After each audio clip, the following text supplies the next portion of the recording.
The all-new Fun 101.3, it is Flashback Friday.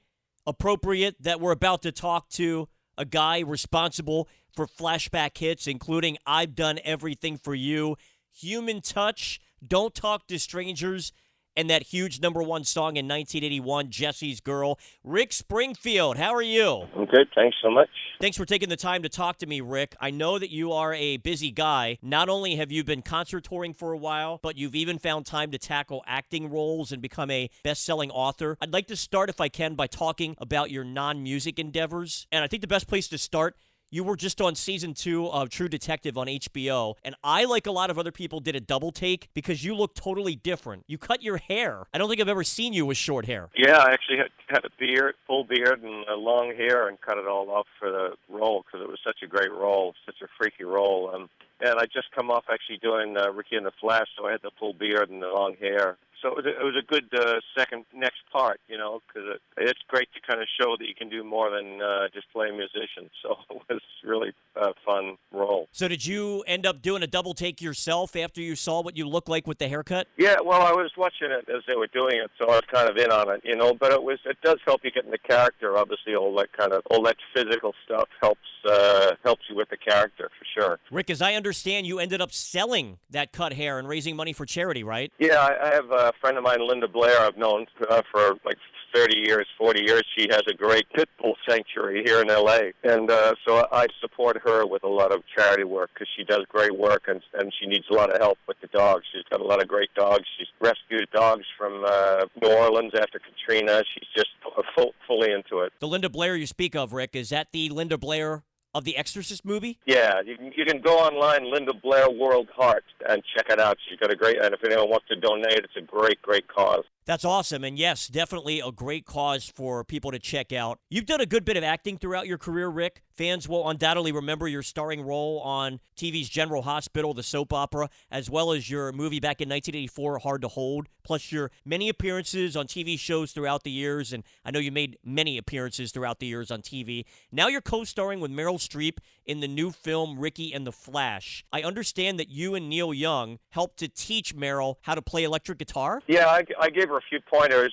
She woodshedded pretty heavily before she started the movie, though, as the way Meryl works. And it was she got it down enough so she sold it, which is really what she was wanted to do. I mean, it's part of her character to play the guitar. It's not necessary that she become a staggering guitar player for the role, but just so that she sells it as a character. And I think she totally did that. And she also sung her own songs, right? Yeah, it's all recorded live. Jonathan Demme, a director who directed Silence of the Lambs, Philadelphia, and other great movies, also did Stop Making Sense by the Talking Heads, and a bunch of Neil Young documentaries. So he knows what live music looks like on film, and it doesn't look like lip syncing. So he wanted it all recorded live. So for the part of Greg, he wanted a guy who could work in the acting field and also really play guitar. So that was part of the reason I guess I got the role. That movie, Ricky and the Flash, is playing here in Central Pennsylvania right now. Can you tell us what that movie is about? There's no aliens, there's no superheroes, there's no exploding cars. It's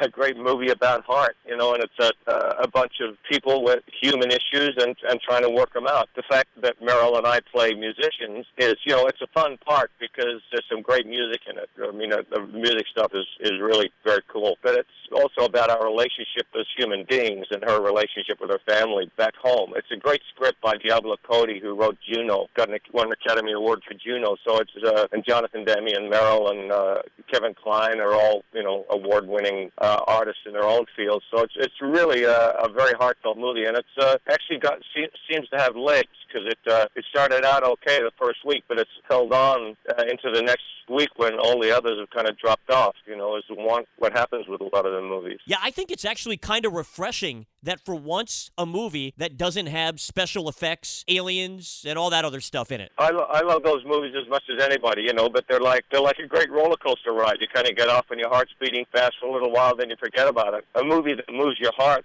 it's something that stays with you. So a quick little history lesson. The last time that you performed here in our area, I remember that you told the audience you wrote your first fiction novel called Magnificent Vibration. At the time, it wasn't released yet, but it is now available. Rick, was there anything that inspired your writing for this novel? Oh, it's just got a lot of the things I believe in. I mean, it's dark humor. It's a very very humorous, slightly rude story, but it involves God and what we're doing to our planet, and a kind of a winning loser that to a degree reminds me a little bit of my dorkier self. But it's pure fiction, and that's what's a lot of fun about fiction, is you can just go completely south. I'm working actually on a sequel right now. Seriously, man, get out of my head. That was my next question for you. Yeah, well, the novel ends on a cliffhanger. You don't know what's going to happen, which I love doing that. I love books that do that, so I did it with my first novel, and I got better reviews for my first novel than I got for any of my albums, so maybe I'm doing something right. Let me switch gears now and talk about your first love, music. You really made your mark back in 1981, winning the Grammy for Best Male Rock Vocal. You've had 17 top 40 hits, sold 25 million records, and you've continued to make new music over the years. What do you think about the musical landscape these days versus when you first got started? It's pretty different. The music business, I mean, the musicians and what they create is incredible. I hear some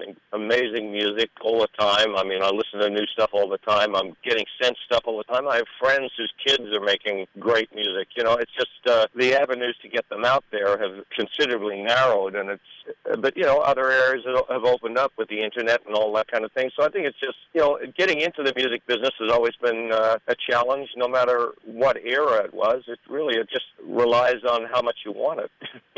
There's some great music out there. I have my 18th studio album coming out in January. It's called Rocket Science, and I think it's the best record I've ever done, and I'm very excited about my new music and about all the new stuff I'm hearing, too. So you do have the show at Hershey Theater tomorrow night. I wanted to ask you what fans can expect from the show, but you mentioned the new studio album that's coming out in a couple of months. Any of those songs going to be part of your set tomorrow night? Yeah, no, we're doing a couple of songs off Rocket Science, and we don't do Jesse's Girl anymore. Say what? No, I'm just kidding.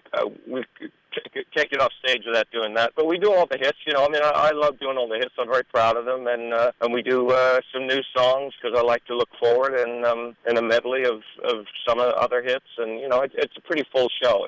I have a great band, so I love playing live. Love it. It's my connection with people. I've seen you perform 3 times before. There is no doubt that you have an energy and really feed off the crowd. So before I let you go, Rick, one last thing, because you are playing at Hershey Theater tomorrow night, and it's in very close proximity to Hershey Park. Any chance fans might see Rick Springfield riding the coasters before the show? Well, we have our old bass player, Matt Bissonetta, sitting in for a couple of gigs because we're switching a couple of band members around. And while our new bass player learns the parts, Matt's sitting in with us for 5 days, and he's a freak about all that stuff, so he may drag us over there. I guarantee you, many of your fans would love to ride the Kissing Tower with you. Rick, thanks for taking the time to talk to us. Tomorrow night, Hershey Theater. Rick Springfield, live in concert. Tickets still available. We'll see you tomorrow night, Rick. Thanks again. Thanks a lot. Appreciate it.